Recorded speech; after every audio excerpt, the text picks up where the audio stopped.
Royal refugees. If Harry and Meghan just had to escape the confines of the monarchy for their own safety, then I agree. The king should really help them out and remove the titles. Hello and a very warm welcome to Kate Middleton and the Queen.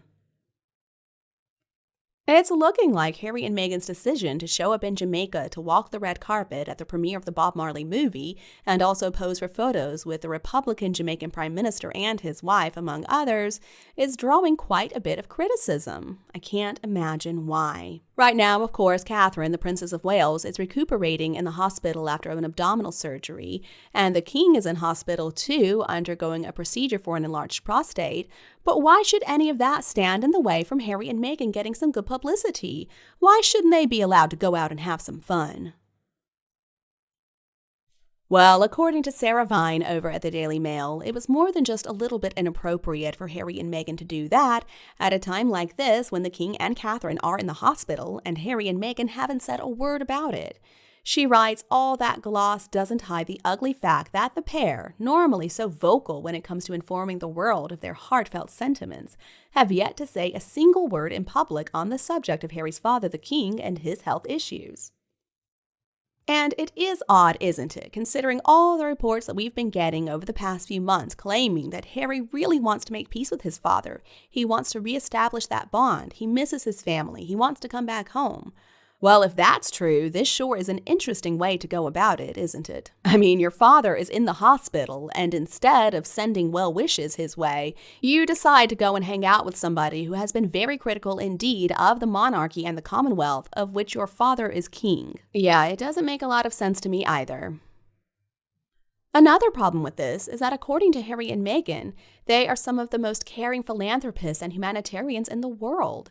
As Sarah Vine writes, given how much the prince likes to use his platform for good, you might have thought he would have seized this opportunity to remind other men of the importance of getting their prostate checked.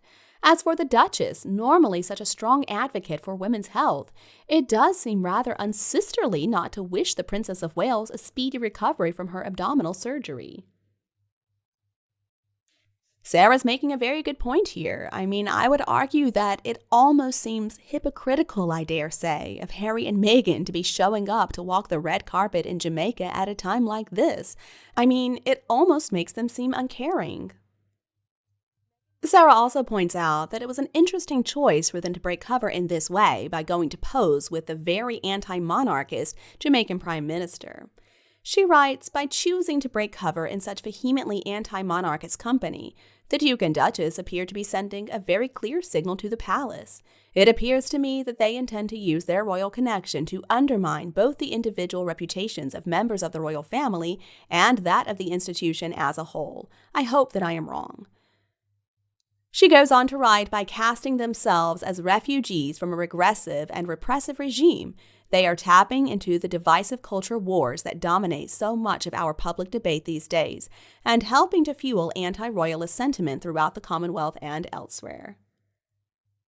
Sarah is hitting the nail on the head. This is exactly what Harry and Meghan are doing, and I find it difficult to believe that even a couple of idiots like them don't know this is exactly what they're doing. I don't believe they're so innocent. But Sarah has the perfect idea of how the palace can respond. She writes, as for King Charles, I can see only one course of action. He should give them what they claim to want and set them free of their royal shackles by stripping them, finally, of all titles. It is an amazing idea, isn't it? I mean, Harry and Meghan have shown us time and time again. They hate the monarchy, they hate the royal family, they hate everything it stands for. So why on earth are the two of them still walking around referring to themselves as the Duke and Duchess of Sussex? It's time to cut the hypocrites loose once and for all. All right, my friends, and now for some discussion time. I'm going to be talking about the responses that you left to the video titled Doomed, Harry Married Wrong Woman, Now Hit Karma, Meghan Unsuitable. We were talking about the fact that Meghan Markle was never well suited to a job as a working royal. She never cared about royal duties. Meghan cared too much about herself and being top dog. She was never going to make it as a working royal. Let's see what you all had to say. The first comment comes to us from Cassandra D. Cassandra writes, I remember this. She refused all the help she was offered. She said that the only person who could teach her about being a royal was Harry, and he was all she needed. That's when Queen Elizabeth knew Medusa was trouble. She saw Medusa through the eyes of a queen, grandmother, mother, and a woman. She knew. God bless the royal family. I agree with you, Cassandra. The queen had her number. She knew what Meghan was all about. I do believe that women have a special ability to see through other women like Meghan, manipulative witches like her. Sometimes men can be taken in, but not women. I also see some replies to your comment. Kim agrees, and Jamara writes, absolutely. And then Don Porritt writes, well, I read where Meghan really wanted to be with Prince William to maybe queen one day. Also, her jealousy of Princess Kate. Meghan then wanted her friends who were going to be in a commercial to introduce her to Prince Harry, who was there to watch this being filmed or produced or made, as Meghan wanted to try and be in with royalty. Then Meghan goes and disrespected the queen of our world with that disgraceful curtsy. Where are the supposed children? Well, borrowed children. We don't see or hear about Lilibet Diana. Well, it was one name. How many children were there now? Wait and see if Harry and Meghan appear with them. Well, I think we all know there are no children, and that's why we don't hear about them consistently. We only hear about them when Meghan and Harry think they need to convince us again that they're real, but we're not convinced. All right, folks, the next comment comes from Kate London. Kate writes, it wouldn't have mattered what Harry said about life as a working royal. She never intended to do it for longer than it took for her to get an international platform that she could use to go back to Hollywood and become a star. That's why she only lasted 18 months and 72 engagements in a job she was supposed to have for life. I mean, even in a regular job, 18 months is a super short stint. Her marriage to Harry was only to make her famous, never to do duty or work with the people, or help the Commonwealth, or do humanitarian work. She could care less about those things. They were only said by her to make Harry marry her. She was mirroring Diana, and just said whatever she had to in order to trap Harry. Kate, you're absolutely right. Meghan never had any intention whatsoever of being a dutiful working royal. From the very beginning, she only cared about herself and her selfish aims, and she's been taking Harry for quite a wild ride now for years. But it's a ride that looks to be coming to an end pretty soon. And finally, a comment from user Margaret Fraser. Margaret writes, nobody has asked them to pick up the slack. Can you imagine bringing them back to stand in for the family? It would be the basis of the next Netflix documentary. We stepped in and saved the day. Now they realize that they can't do without us. I very much doubt if they were even given a second thought. They would be better asking the first person on the street to step in. Margaret, this comment is excellent. Yeah, I think most people agree that basically anybody except Harry and Meghan would be better suited to step in for King Charles and Princess Catherine in their time of need. And Kim agrees. I mean, the whole idea of them coming to step in at this point is absolutely ridiculous. Of all the deals that Harry and Meghan landed since they abandoned their royal duties back in 2020, Netflix has certainly been the most lucrative. Now, reportedly, this deal is worth somewhere around $100 million. Now, of course, Meghan and Harry didn't get all that money up front. Instead, that money was to be doled out to them bit by bit, depending on the projects they were able to successfully complete. Judging by their body of work so far, I'm not sure how much of that $100 million actually ended up in Harry and Meghan's bank accounts, but I'd predict it's not anywhere close to the full total. The other big contract, of course, was with Spotify, but we know what happened to that deal back in June of 2023. Unfortunately, Harry and Meghan were let go a little early because, well, they didn't produce anything. As soon as we heard the news that Spotify had cut the grifters loose, people started speculating if Netflix was going to be next, and that speculation still goes on to this day, because many of us are looking at this contract they have and wondering how on earth Netflix hasn't already fired them. I mean, they produced the one docuseries titled Harry and Meghan, and it did okay, at least in the beginning.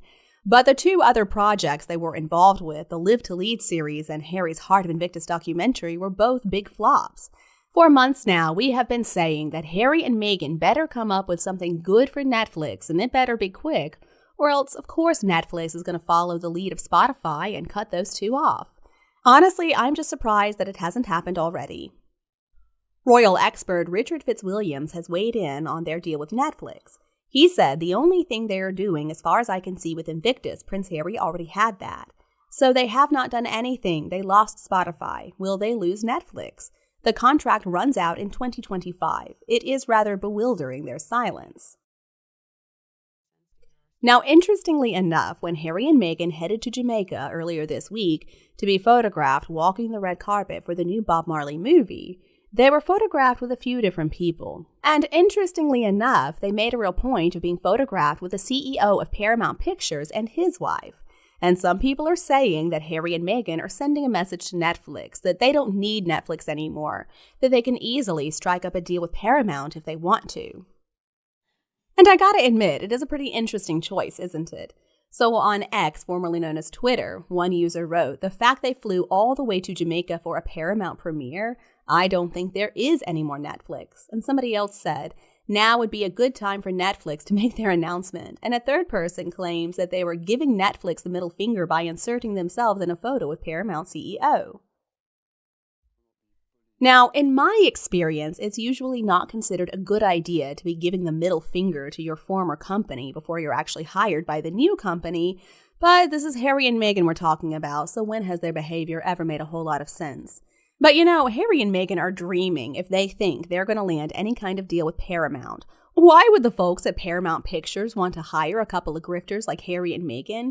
And an even more important question, what would they hire them to do? They can't do anything. I know Meghan claims she's an actress, but she's not a very good one. And at this point in time, I don't even think she's trying to make a comeback to acting. We've also heard that she wants to be a producer or a director. Well, all right, I want to be a millionaire, but that's not going to happen for me anytime soon. And as for Harry, I don't even get the impression that he wants to work in film. I think this is Meghan's dream, and he's just along for the ride. So are we going to hear about a new deal being inked with Paramount Pictures anytime soon? I would predict no. But is that going to stop the short-sighted Sussexes from continuing to give Netflix the middle finger in an act of defiance? Well, again, I'd predict not. All right, my friends, and now for a little bit of discussion time. In this video, I'm going to be talking about the comments that you all left in response to the video, Double Disaster, Palace Pushed Meghan and Harry to the Brink of Doom. In this video, I was talking about this article that was written by Daniela Elser, who claims to be a royal expert. But anyway, she was saying that it's the palace's fault that things have ended so horribly with Harry and Meghan, that the palace just refused to work with them, that they pushed Harry and Meghan away, and so now the royal family and the palace is really regretting this decision to push Harry and Meghan away because they could really use their help right now. Well, my opinion is that Daniela Elser has completely lost the plot, but let's see what you all had to say. First up, we have an excellent, as always, comment from Kate London. Kate says, "I would actually argue the exact opposite of this article. I think the palace bent over way too much for the Sussexes. I would argue that had they stuck to their guns and given them the same rules and regulations as everybody else, Meghan Markle would have never married Harry at all, and this whole mess would have never happened. For instance, why was Harry allowed to marry somebody who had only lived in the UK for basically a summer before they got engaged? Even for ordinary couples, this is extremely reckless. Maybe they could have compromised on the 5 years you are supposed to live with somebody before marriage due to Meghan Markle's age. I think she should have had to live with Harry full-time in the UK for at least a few years before marriage. Then I don't think King Charles should have gotten them a chance to marry worldwide in a chapel with her being a divorcee. She should have had a private ceremony in a registry office like Charles had himself. By letting Harry break all these rules, the palace let him fall for a gold digger. They needed to be cruel to be kind." Kate, I love this comment. I love all of your comments, to be honest with you, and this one is especially on point. The palace should have been rougher with Harry. I think for Harry's entire life, he was allowed to get away with way too much. They felt sorry for him because he wasn't as intelligent as William, he wasn't as good looking, he wasn't as likable. So I believe they just let him get away with murder. And the only person this ended up hurting in the end, of course, is Harry himself. I mean, sure, the rest of the family too, but to a much more severe degree, it's Harry. And we've got some replies too. Betta says, "Well said." And then Jillian, "Agree 100% with your comment. All the truth as we know it." And Sue Clark says, "You have hit the bullseye." You certainly have, Kate, so thanks again so much for your comment. The next comment comes to us from a user called The Bounder. The Bounder 98 writes, "I believe if you check the record, it was the Queen's Christmas message of December 2019 with a photo of her, Charles, William, and George.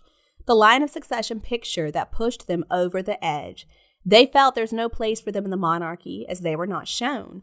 Now, as I understand it, you're 100% right. This was the moment that they decided they were not being appreciated, they were not getting enough attention. William and his family were allowed to be the stars, and they were relegated to the sidelines, and they were not going to put up with it anymore. And so that's when they pitched their little fit and decided to leave. It really was all because that petty baby Harry was so butthurt that he wasn't featured in the same way as his older brother and his family. I guess this is one of those times when Harry pretended like he didn't understand the hierarchy. And finally, a comment from Vonnie, 336B. They wanted to sell merch with their names on, the tea towel and keyring, the toilet roll cover. But the bad queen said no, and then William stepped in and told them not to treat staff with contempt, asking for food and whatever at 2:30 a.m. They wouldn't run to her when she wanted, so she said, "Don't you know who I am?" Yes, love, we know, but we don't care. Vonnie, I think you're also onto something here. I mean, Meghan really thought that life as a royal was the same as life as a Disney princess. She was so disappointed to discover that she was expected to treat other people, even staff, with respect. She assumed she was going to be able to order people around and just abuse them to her heart's content. And then when she discovered there were going to be rules that applied to her, well, she grabbed her prince and she ran. Even in the best of times, I've got to admit that usually the emotion that I feel when I think about Harry and Meghan is disgust. And in times like these, when we've got both the King and Catherine, the Princess of Wales, in hospital, I feel even more disgust towards those two. Sometimes I try to take a step back and I think to myself, am I being too harsh? I mean, it just seems like in my eyes, those two cannot do anything right. But then I remember everything that they have done, and I remember that this is not only my perception. Instead, the reality is, the two of them cannot do anything right. So, allegedly, and I'm putting the emphasis here on allegedly, Harry and Meghan have privately reached out to both the King and Catherine, the Princess of Wales, to wish them well during their time of ill health. Do I believe that they actually reached out? Well, absolutely not. And if they did, I know it was simply because WME gave them no other choice. Harry and Meghan's behavior that we have seen over the past couple of weeks is not the behavior of concerned family members. Instead, it looks to me like the behavior of a couple of self-obsessed toddlers. I mean, what was Harry thinking, showing up in person to collect that ridiculous participation trophy? Did he really think that was going to improve his image? I mean, if Harry had any dignity whatsoever, he at least would have mentioned his father and his sister-in-law. But he didn't. Instead, he just made himself sound like a complete idiot and also weirdly antagonistic towards John Travolta. Journalist Alison Pearson, who writes for The Telegraph, is also not convinced by Harry and Meghan's claim that they sent well wishes. So she's got an article in The Telegraph today. Harry and Meghan sent good wishes to Kate, but where's the apology for the stress they caused? She writes, the time for concern was long ago when the Sussexes were busy causing huge reputational damage to the royal family while telling our truth to Oprah. And she's right about that. And this kind of brings me back to my point that Harry and Meghan cannot do anything right. But I don't believe this is because we're too hard on them. Instead, I think it's because of everything we have seen from them in the past. At this point, they're going to look hypocritical no matter what they do because they are hypocrites. If they say nothing about the King and the Princess of Wales at this point in time, they look evil, they look cruel, they look uncaring. But saying something also doesn't make them look any better because of all the stress they have caused to both the King and the Princess of Wales over the past few years. It's especially unbecoming the way they tried to smear Catherine, the Princess of Wales, who is arguably Britain's favorite royal. Alison also points out that at this point in time, Catherine, the Princess of Wales, would probably prefer not to hear from the Montecito malcontents. She writes, I should think they would be scared to contact Kate, knowing what her reaction would likely be. The poor woman is in enough pain without seeing a saccharine note written in Meghan's artful calligraphy. She also points out that their attacks on Catherine have been relentless over the past several years. I really like the phrase that she uses. She talks about the drip drip of nastiness that keeps coming. It really is astounding to me how they don't seem to realize that going after somebody like Catherine, somebody with a perfect reputation, is going to do nothing to improve their plight. Instead, they just make themselves look jealous and petty because that's what they are. They can't run away from it. They're like a couple of middle school mean girls who try to get everybody to gang up on the popular girl, not realizing that the popular girl is popular because she's kind and she's compassionate and she cares about other people. She's popular not because of some kind of shallow, superficial qualities, but because she's actually a really nice person. Just like this little strategy doesn't usually work among middle school girls, it's not going to work on the people of the UK, the Commonwealth, and really the entire world. Allison reminds us of what Harry said during the Oprah Winfrey interview when he implied that William married Catherine not out of love but out of some kind of obligation. Harry said, quote, "I think for so many people in the family, especially the men, there could be a temptation or an urge to marry someone who would fit the mold as opposed to someone you are destined to be with. The difference between making a decision with your head or your heart." I mean, how disgusting can he be? Another thing is, it doesn't make a bit of sense. When you look at Harry and Meghan's relationship and you compare that to the relationship between William and Catherine, it's pretty clear where the real love is. I believe that William and Catherine truly are destined to be together. But see, the thing is, William made the decision with both his heart and his head to marry Catherine. Harry didn't use either of those organs. I think there was only one organ that he used in deciding to marry Meghan, and it was that one in his pants. And just look at how well that has turned out. These words coming from Harry's mouth are an absolute joke, and unfortunately for him, it seems to be a joke that went right over his head. According to Robert Hardman in his new book, Charles III, Prince William did understand what Harry was trying to say with that little comment, and he didn't appreciate it one bit. He said that Prince William considers those comments to be a blatant attack and the lowest of the low. And they were. I mean, Harry trying to go after the beautiful relationship between William and Catherine really just proves how incredibly jealous he is of his brother and what his brother has. And then Meghan is just eaten up with jealousy towards Catherine because Catherine has everything that she wants, William. I also agree with what Allison says that Harry and Meghan's appearance in Jamaica last night was a dig at the royal family. She writes that what they were trying to say is, look how well we get along with the Jamaican Prime Minister compared to the stiff, cold William and Kate. Ya boo sucks. I couldn't agree with her more. We see what they're trying to do with that. This was no innocent visit to Jamaica. This was an attack on the royal family again because they simply cannot give it up. At this point in this war against the royals that Harry and Meghan started single-handedly, it looks like they have taken on the role of kamikaze pilots. They don't care about their own reputations anymore. They only care about trying to hurt the royal family. And if they destroy themselves in the process, well, so be it. And the crazy thing about the two of them is, you know that even after their reputations are completely destroyed, they're still going to cry victim. They're still going to complain that it was the royal family's fault that they ended up in this position, that they tried to be good people, but they were just stopped by the evil palace. I mean, nobody is believing their story at this point in time, so why do they even bother telling it? And even though we like to joke and laugh about them, the stress they have caused the royal family is very real. As Allison writes, perhaps the stress caused by the Meghan and Harry situation has contributed to Catherine being unwell. I'm pretty sure it has. And it can't be much fun having your husband hate the brother you both adored until Mimi, poor me, came on the scene. She's making a very good point. Even if Catherine's illness cannot be directly contributed to Harry and Meghan, which I don't believe it can, still, stress takes its toll on one's well-being.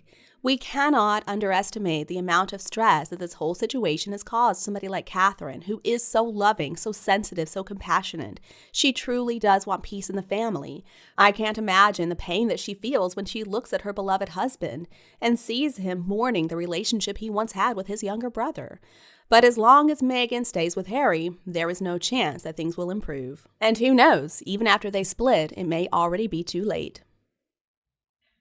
Now, call me old-fashioned, but I'm going to tell you how I like my men. I like them burly. I like them strong. I love a rugby player. I mean, those thighs get me every single time. I like a man who looks like he could pick me up and throw me around. And I'm pretty heavy at this point in my life, so that's really saying something. But apparently Prince Harry, since he's moved to California, has decided that he didn't want the rugby player body anymore. Instead, he's been listening to Meghan Markle and taking advice from her on how to look fit. Oh yes, Meghan Markle, the Skeletor-looking, Ozempic-addicted, plastic surgery-loving witch. So there's an article in the Mirror right now with the headline, Meghan Markle's influence on Prince Harry's workout routine is clear to see, says expert. And folks, I can't even tell if they're trying to be intentionally shady towards Meghan and Harry, or if they really believe that somehow this is an improvement. So we've got a photo of Harry when he was playing polo, and he looks healthy, he looks strong. He's got those big polo player arms, he's got legs that look like they could do some running. And then on the right, we've got the new Harry. Now, sure, he's bundled up in a big coat and some pants. You can't really see his legs very clearly, but we already saw them last week thanks to that pap shot of him in the parking lot. He looks incredibly thin. He looks ill. This is not a man I would consider to be sexy. Now, honestly, Harry has never been my taste, but still, when he was younger, when he was playing polo, at least his body looked okay. At this point, though, he looks pathetic. And considering that Meghan Markle is an abusive narcissist, that's probably exactly the look that she's going for. So there's this personal trainer guy, Mr. Lewis Paris, and he spoke with the Daily Mail, and he's claiming that Harry must be hitting the gym very often, and that's why his legs are looking so toned. I would not describe those legs as toned, though. They just look skinny to me, chicken legs, if you will, much like his mum-wife, Meghan Markle. So Mr. Paris told the Daily Mail, shaping the legs takes more effort than just losing the weight. Doing some form of strength training will help to form the legs body you desire. And he also claims that Harry probably practices yoga and Pilates. He said Pilates can help with core strength, posture development, and mobility. So Prince Harry is probably engaging in a weekly training routine of doing it 3 to 5 times per week to build muscle, maintain weight, and keep fit. With Harry's military background, he will be benefiting from sticking to a routine and maintaining discipline and focus to get into shape and then to maintain his physique.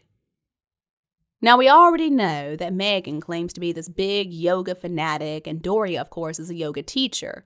So I'm sure Harry's also been brought into that little world, and that could partially explain what's happened to him. Yogis tend to be pretty thin, they usually don't eat a whole lot, and instead of trying to build a lot of muscle and get bigger, they do go for that long, lean look. And on a lot of them, it looks great. On Harry, not so much. And as for Pilates, well, I've done Pilates before, and it's okay. And I'm not trying to offend anybody here, it is a little girly. I don't think I ever saw a man in any of my Pilates classes that I used to go to. And it certainly is a far cry from playing polo. I guess this is just part of Harry trying to fit into this new lifestyle that he has adopted since he followed Meghan to California. At the beginning of 2022, according to the Mirror, Harry said he needed to meditate every single day as part of his bumpy self-care journey. He said the routine was key to his mental fitness. Okay, Harry, really? Because Harry looks to me to be one of the least mentally fit people out there. So if this is key to his mental fitness, maybe he needs to reconsider his whole routine. And something tells me this is not part of Harry's self-care journey. This is part of Harry's brainwashing journey, thanks to Meghan Markle. All right, my friends, and now for a little discussion time. So today I'm going to be responding to the comments that you left under the video Too Fake, Sussex toxic olive branch to Catherine after backlash. In this video, we're talking about all these reports that we've been seeing that Harry and Meghan did indeed send well wishes to both the King and the Princess of Wales, and I'm finding it a little difficult to accept these reports at face value. If Harry and Meghan are extending any kind of olive branch, you know it's going to be a poisonous one. But anyway, let's hear your opinions. First up, we've got a comment from user Metzamuddle. Metza says, I don't believe they sent well wishes at all. If they did, it was via their PR person. William already said he wasn't interested in anything from either of them regarding Catherine and King Charles's health issues. Dickie Arbiter knows what he's talking about. There is no coming back for either of them. King Charles may let the Todger come home, but he will never be a working royal ever again, and as far as I'm concerned, I don't feel sorry for him at all. He deserves everything he gets after the way he's treated his family, and I will never forget or forgive the way they treated the Queen and Prince Philip in their final years. I'm with you, Metza. I also don't believe for 1 second that they really send well wishes, at least not personally. I mean, maybe Harry sent something to his father, maybe. But again, they're not really on speaking terms right now. And also, King Charles doesn't have a cell phone. So if Harry sent any kind of message to his father, it was through somebody else.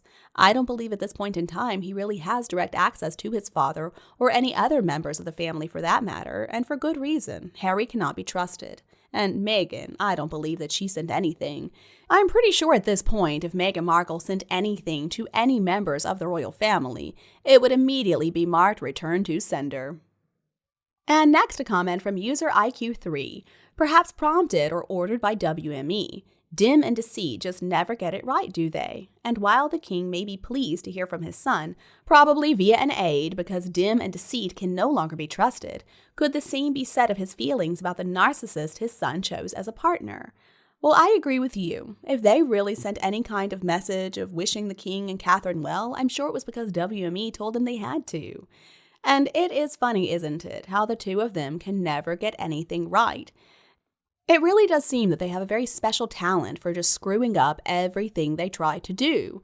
I mean, this was not a complicated issue. It was obvious what Harry and Meghan should have done from the very beginning. But because they're a couple of self-absorbed idiots who simply cannot get out of their own way, they had to screw this up too. Oh, and this next comment I absolutely loved. I almost spit my drink out. I started laughing so hard.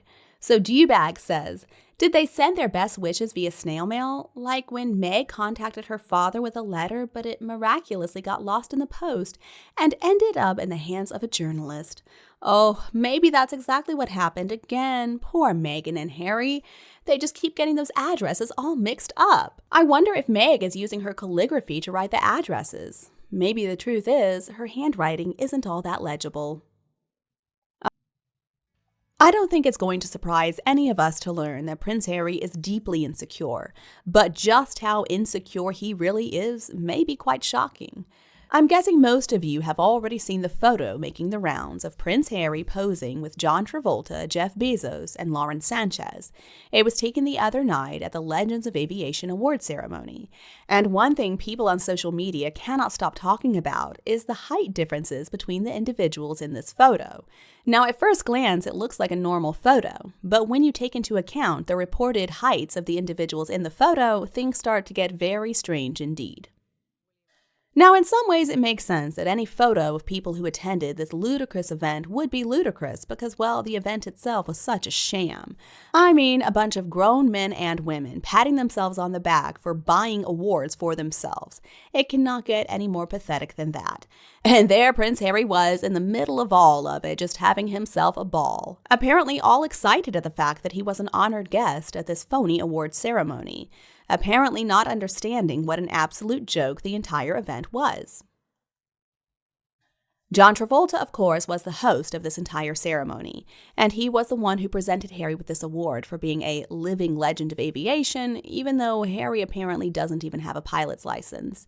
So I guess to be inducted as a living legend of aviation, you don't need to actually be a pilot, you just need to have been on a plane at some point in time and also have around $30,000 sitting in the bank that you can give the organization. Now, I was hoping that Harry wasn't going to show up. I thought surely he recognizes that his involvement in this event is incredibly embarrassing for himself, for his family, for anybody who's paying attention. But apparently, nope, he didn't realize that because there he was, grinning like a madman. After John Travolta presented him with this spurious award, he headed backstage with John Travolta, Jeff Bezos, and Lauren Sanchez to take a photo. And then John Travolta, or rather John Travolta's people, posted this image on Instagram. It had the following caption: "I was so proud to host Prince Harry, Jeff Bezos, and Lauren Sanchez at the Living Legends of Aviation Awards event Friday night. Congrats to both Prince Harry and Lauren on their awards." So a little bit of gossip about this Lauren Sanchez that I have just got to share with you all. So according to reports, Lauren Sanchez is basically a more successful Meghan Markle. They are two peas in a pod. She is just as narcissistic, just as evil as Meghan is. But instead of being allies, Lauren and Meghan hate each other because apparently Lauren caught Meghan trying to chat up her husband, Jeff Bezos. And so now she's on to Meghan and she's not going to allow her anywhere near her man. And that supposedly is the reason that Meghan didn't show up. Lauren made it known that Meghan was not going to be welcome there, and Meghan's scared of Lauren. Reportedly, it was also Lauren Sanchez who let it slip that Harry had to pay $30,000 to get this award. Now, of course, friends, take all of this information with a big grain of salt because none of these rumors are confirmed, but I'd believe it. So the interesting thing about this photo of the four of them is the height difference between the people in it. According to OK Magazine, the picture looked a bit airbrushed, but people on X, the platform formerly named Twitter, couldn't help but notice that Travolta looked way shorter than the Duke of Sussex, 39, despite Travolta's height being listed as 1 inch more than Harry's. So naturally, people on social media have been having a very good time with this. One user on X wrote, "So John Travolta is 1 inch taller than Harry, but it doesn't look like it from this photo. #HighHeelsHarry."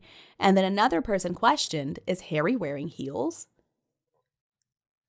And then another person wrote, "How is 6'1" Prince Harry towering over 6'2" John Travolta?"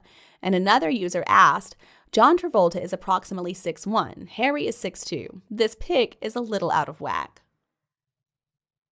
Sounds like John Travolta did not appreciate all this questioning, though, because according to OK Magazine, Travolta also noticeably turned off the comments on his Monday, January 22nd post, hinting that people were likely leaving rude remarks. But then, this whole mystery gets even weirder when we factor in Jeff Bezos' height. So according to the information available online, Jeff Bezos is listed as being 5'7", which would mean that he's a full 5 inches shorter than John Travolta. But when you look at the photo, it looks like John Travolta and Jeff Bezos are about the same height. Now, it is normal for people to get a little shorter as they get older. I know I certainly have lost a couple of inches. But for a 70-year-old man like John Travolta to have shrunk all the way from 6'2" to 5'7" doesn't make a lot of sense. More likely, there's some doctoring going on in this photo or some lying, and the question is then, who's lying? It is funny to me because in this situation, I don't know who to believe. And it's not because the individuals are so trustworthy I want to believe all of them. It's because I don't really believe any of them. The truth is, male stars in Hollywood often, if not usually, lie about their height. They do that to get roles that are going to go to somebody taller than themselves. It's such a normal practice in Hollywood. It's the same as how the actresses lie about their age, and some actors do too, to be fair. So I would 100% believe that John Travolta is lying about his height. But at the same time, I also 100% believe that Prince Harry would wear heels to make himself appear taller. Actually, the only person who I don't suspect of lying in this photo about their height would be Lauren Sanchez. Number one, because she's a woman. It's not something women typically do. And I'm sure Lauren was wearing heels. Her height is listed online as being 5'3", but it would be very easy for her to find a pair of 4-inch heels to make her appear to be the same height as her beloved husband, Jeff Bezos. So the mystery really boils down to Prince Harry and John Travolta. One of them is lying, or more likely, both of them are lying. Like I explained before, it wouldn't surprise me one bit if the height that is listed online for John Travolta is exaggerated more than a little bit. And as for Prince Harry, well, people have already observed him wearing some type of lifts in his shoes. I believe it was at his father's coronation or perhaps the late Queen's Jubilee. Please let me know in the comments section if you remember which event it was. But anyway, observers couldn't help but notice that all of a sudden, Harry appeared to be taller than William. Prince William's height, of course, is listed as 6'3", which I believe. You can look at him and you can tell that he's tall. Harry is also tall, and that's what makes this whole thing so bizarre and so ridiculous. I mean, is he really that insecure that at 6'1" he needs to wear heels to appear taller than his brother when his brother isn't even there? I mean, he's almost 40 years old. My God, if he hasn't made peace with his height at this point in time, when is he ever going to? And again, 6'1" is already tall. I don't believe there's anybody out there who's going to call somebody who's 6'1" short. But see, I believe that's how Harry operates. Just being tall isn't good enough. He's got to be taller than Willie, always trying to one-up his older brother, even though it's impossible. Seriously, guys, when will this man-baby prince ever grow up? Well, I would say that from the very beginning of Harry and Meghan's relationship, it has been pretty clear that Meghan isn't exactly a fan of the royal family. She doesn't really care for all the rules that go along with being a royal. She's not a big fan of those stuffy traditions, and Meghan's not a fan of any hierarchy at which she is not at the very top. So obviously, Meghan was never really going to fit in well with the royals. Okay, fine. So she and Harry left. But with their leaving, was it really necessary to trash the family and destroy the relationship between Harry and his family in the process? Well, according to the royal expert Angela Levin, Prince Harry has time and time again chosen to put Meghan Markle's needs and wants above his family. And we've been seeing this kind of thing from him for years, even back when Megxit was announced. Levin reported to The Sun, the family had discussed that if they wanted to go, they could, and would have everyone's good wishes. They were asked to do it slowly and carefully, but they didn't want to. They decided to do it their own way by putting up that post.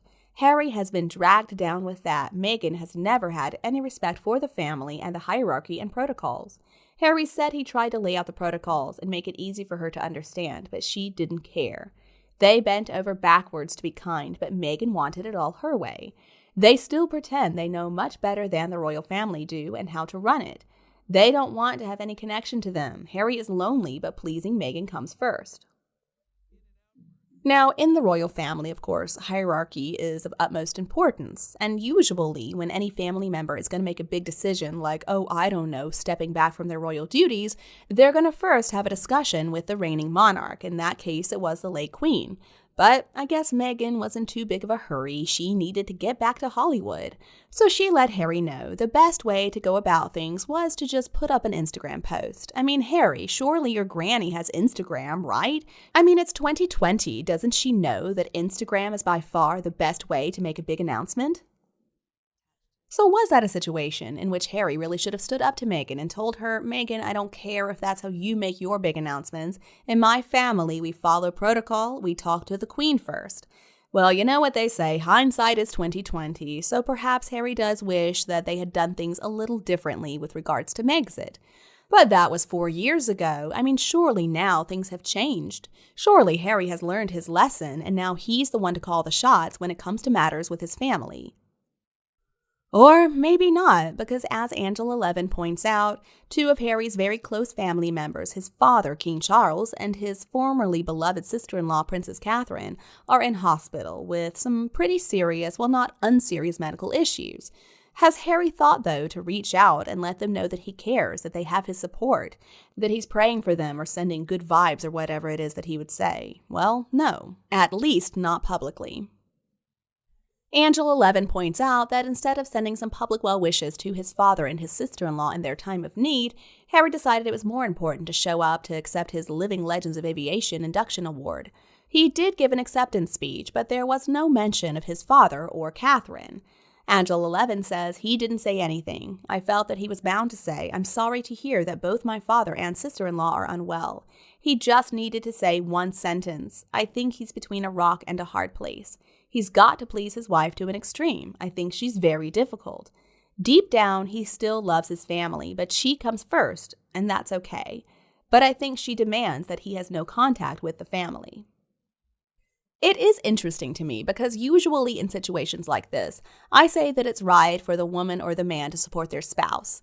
Oftentimes it's like an overbearing mother-in-law or something like that who's making the problems in the relationship. But in this case, everything is flipped. It is Meghan who is the problem, and until Harry can see that she's the one bringing him down, she's the one bringing all these problems into his life, she's the reason his relationship with his family is kaput, I'm afraid there's no hope for him. So Harry, I've said it before and I'm going to say it again. It's really time to grow a pair. All right, my friends, and now for a little discussion time. In this video, we're going to be talking about the responses that you all left to the video, Pinnacle of Punishment, Harry and Meghan lost their royal titles. In this video, we were discussing how Meghan and Harry's attendance at the premiere for the Bob Marley movie in Kingston, Jamaica, really means that they should lose their titles. It was basically an act of treason. See, it's important to remember that Harry is still the son of the king. And so showing up, posing, and smiling with people who are very vocal about not wanting Jamaica to be part of the Commonwealth is not a good look, to say the least. Some might even call it treason, but let's see what you all had to say. The first comment comes to us from Dizzy Chef. Dizzy writes, if Meg is caring, why can't she care for her father and her family? If Harry is so caring, why is he still emotionally abusive to his family? No, these two are not a caring couple. Well, Dizzy, I don't know what you're basing that on. They've said that they're caring. I mean, they've told us they are humanitarians, they are philanthropists. They care about creating change for communities, I'm pretty sure. Meghan cares about uplifting and empowering young women, but maybe you do have a point about them being so incredibly abusive to their own family members. We've got some replies, too. Kim agrees, and Sue Clark says their actions speak louder than any words about caring. Amen, Sue. Diamond Diva says they do care about fame and fortune. Well, that's for sure. And Donna says only care is themselves. Well, they seem to care for themselves at first glance, but there's a whole lot of self-sabotage going on if you ask me. And next comment is from Paula Weaver. Paula writes, agree, take all the titles from Harry, Meghan, and Invisibles. Remove from line of succession as well, in my opinion. If Harry really had wanted to be free from British royal family, in my opinion, Harry and Meghan should have given up all titles and line of succession when they walked away. It would not be an issue now, in my opinion. Well wishes for speedy recovery to King Charles, Princess Catherine, and Fergie. Thank you. Paula, you hit the nail on the head again. I mean, Harry and Meghan never wanted to be these ordinary citizens like they claimed. They never wanted to be fully financially independent.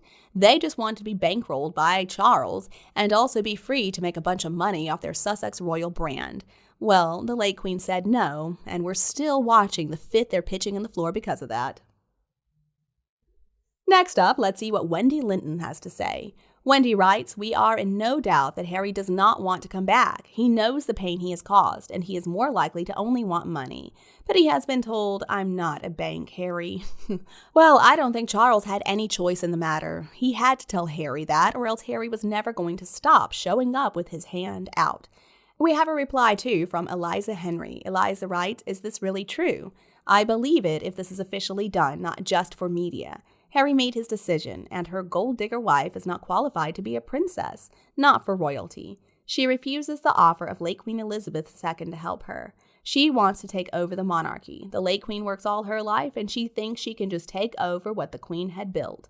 Well, I mean, that was never going to happen. Meghan Markle's just delusional. And you're right, she has no place whatsoever in the monarchy. It's much better for the royal family if she's as far away as possible.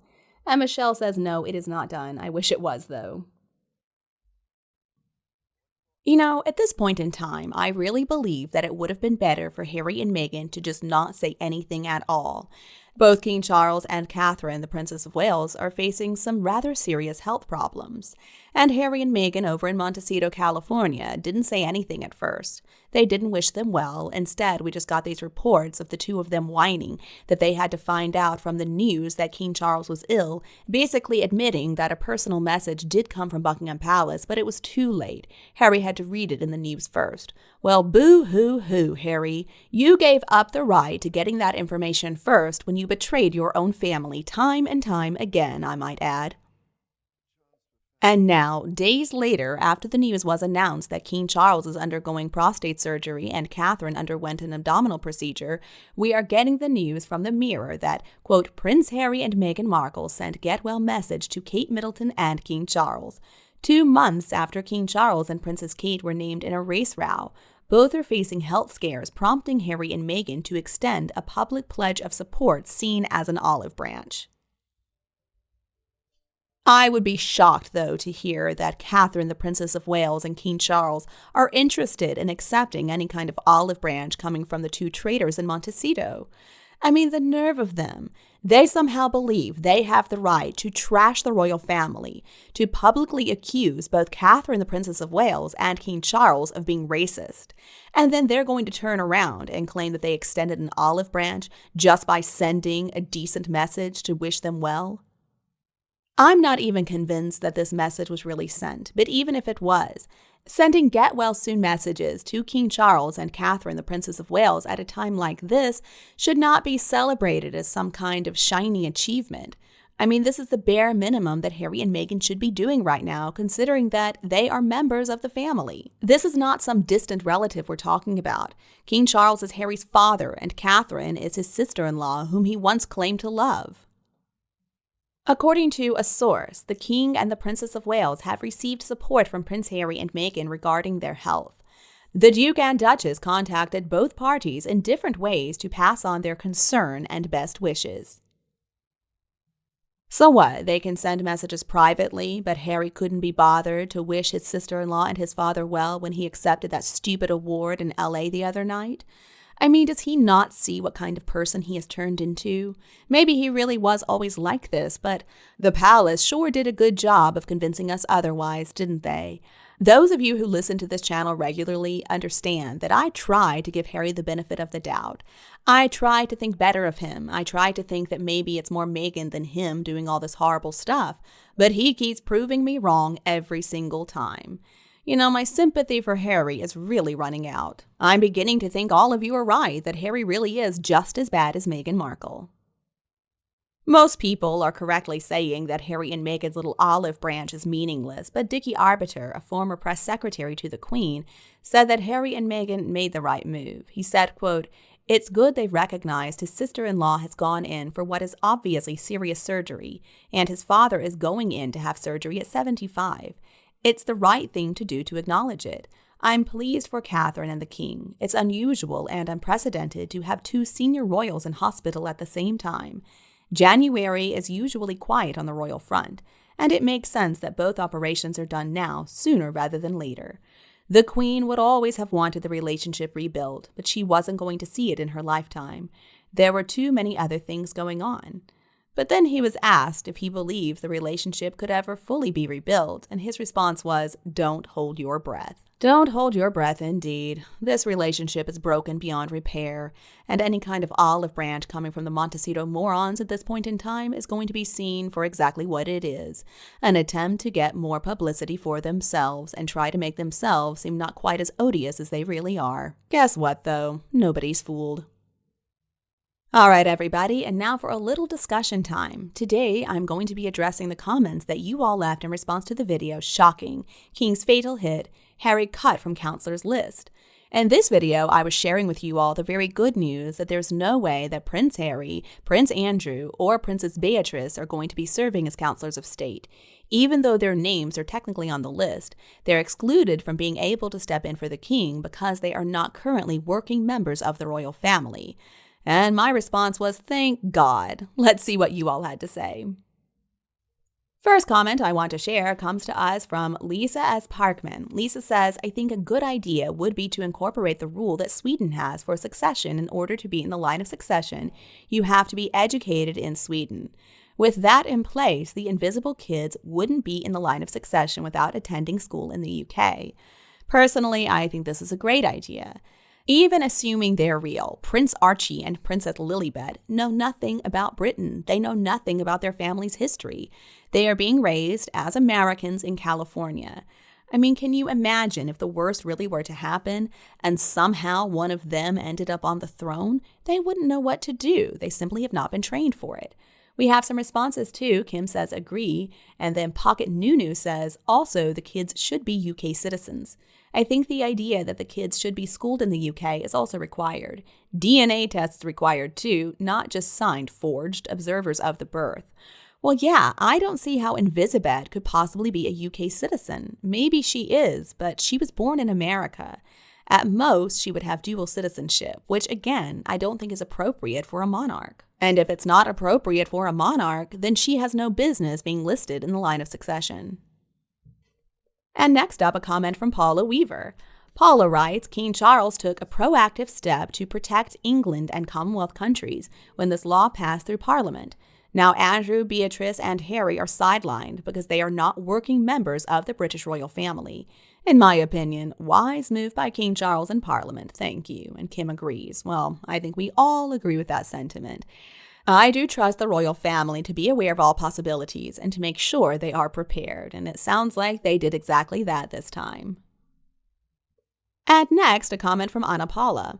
She says, finally some good news. Harry is no longer a state counselor. As for Princess Beatrice, I think Prince William wants her and her husband as working members of the family, as well as Mike and Zara Tyndall. As for the Montecito duo, trust has been lost and nothing will bring it back. Meghan wanted everything and she lost everything. There is no way back for the Duchess of Hollywood. And Kim agrees. I agree with you too, Anna Paula. This is some excellent news. And as for Princess Beatrice, I mean, who knows? Now, she has not betrayed the family like her sister Eugenie did by remaining close with Harry and Meghan. So if she's interested in being a working royal at some point in time, I would guess that option is available to her because they do need people after all, since Harry and Meghan absconded. And the final comment I want to address comes from Nina Eddy 5272. Nina says, please address the Princess of Wales approximately. She has truly earned this title, and she is not Kate Middleton. She is married to the William, the Prince of Wales. Thanks. Thank you to everybody who responded to Nina. Now, I'm going to also respond just to clear it up again, and just in case there are some new people listening who don't understand why we are still called Kate Middleton and the Queen. Trust me, it is no sign of disrespect. If you'll listen, you hear me always refer to her by her correct title, Catherine, the Princess of Wales, or the Princess of Wales, or sometimes for short, Princess Catherine, even though I know that's not technically correct. The reason, though, that the channel name has not been changed is because, well, folks, to be honest with you, it is such a headache to even try. YouTube intentionally makes it very difficult to change any kind of name without losing basically everything that we have worked so hard to build.